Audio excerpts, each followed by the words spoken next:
परंतु सरकारनं मात्र एक खरं आहे की वारंवार आमची फसवणूक केली.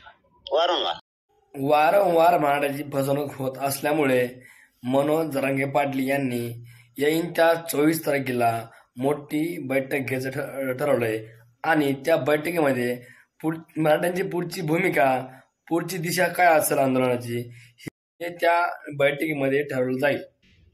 प्रकाश आंबेडकरांकडून वारंवार आंबेडकर साहेबांच्या शब्दाचा प्रत्येक वेळेस मी सन्मानच करतो, कारण त्यांनी खंबीर साथ दिली आणि एकदा ते बोलले तर ते स्पष्ट असल्यामुळे ते बदलत नाही. परंतु राजकारण माझा मार्ग नाही. मी आदरपूर्वक सन्मानपूर्वक त्यांना सांगतोय की माझा मार्गच नाही. परंतु सरकारनं मात्र एक देतो करून करून करून खूप वेळ लावला. म्हणून आज मीडियाच्या माध्यमातून मी या वेरूळच्या तेजस्वी गादीवरून सांगतो, 24 तारखेला पण आता आम्ही राज्यातली बैठक लावली, ताकदीनं लावली. मराठा समाजाची पुढची भूमिका काय, दिशा आहे याबाबत संभ्रम नको. काय आहे, कसं आहे, काय आम्ही तिथून ठरवणार आहेत.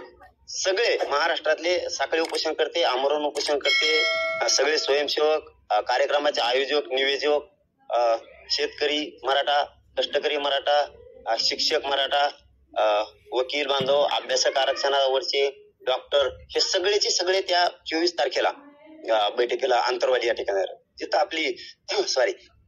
आपली सभा झाली त्याच ठिकाणी आपण भव्य असा मंडप उभारतोय.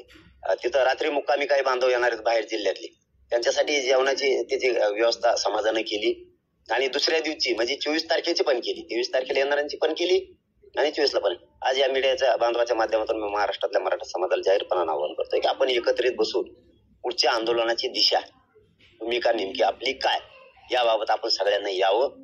बैठकीला आपण सगळ्यांना एकमतानं चर्चा करून निर्णय घेऊ, कारण ही प्रचंड मोठी बैठक असणार मराठा समाजाची आणि ही निर्णायक पण असणार आहे. कारण आता आमची खूपच फसवणूक झाली. त्या दिवशी कॅबिनेट आचारसंहिता लागायच्या अगोदर सगळ्या सोयींची अंमलबजावणी करण्यासाठी घेतली होती, नाही केली. मग जर आमची फसवणूक होणार असली आणि ज्यांना आपण मोठं केलं ते जर फसवणूक करणार असली तर मग मात्र आपल्या मुलांचा वाटोळा आपण डोळ्याने मराठ्यांनी बघू नका. आपल्याला पण ठोस काहीतरी निर्णय घ्यावाच लागणार.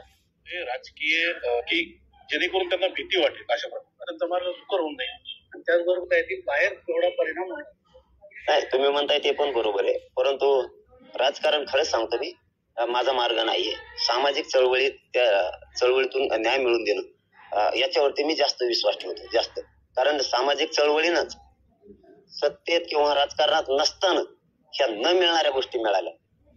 ते असतं नसतं तर भाग ठीक आहे समजा, परंतु नसून ह्या गोष्टी माझ्या समाजाचं खूप कल्याण झालंय दादा. हे कधीच न मिळणार. करोड सव्वा करोड मराठ्यांचे खूप कल्याण झाले. हो, हे खरं, आम्हाला प्रचंड त्रास झाला, परंतु तरी काय करायचंय काय नाही ते 24ला निर्णायक दिशा ठरवू. काय करायचंय समाजाला बोलू घेऊ, समाज ठरवल ती दिशा. त्यासाठी 24 तारखेला अंतिम निर्णय म्हणायचा आमचा बी महानिकाल. काय जे ठोस निर्णय घ्यायचा एकमताने घ्यायचा आणि त्याच्यावरच हातोडा मारायचा. तुम्ही कायद्याने खेटायला लागले ना आम्हाला, आम्ही कायद्याने खेळतो तुम्हाला आता.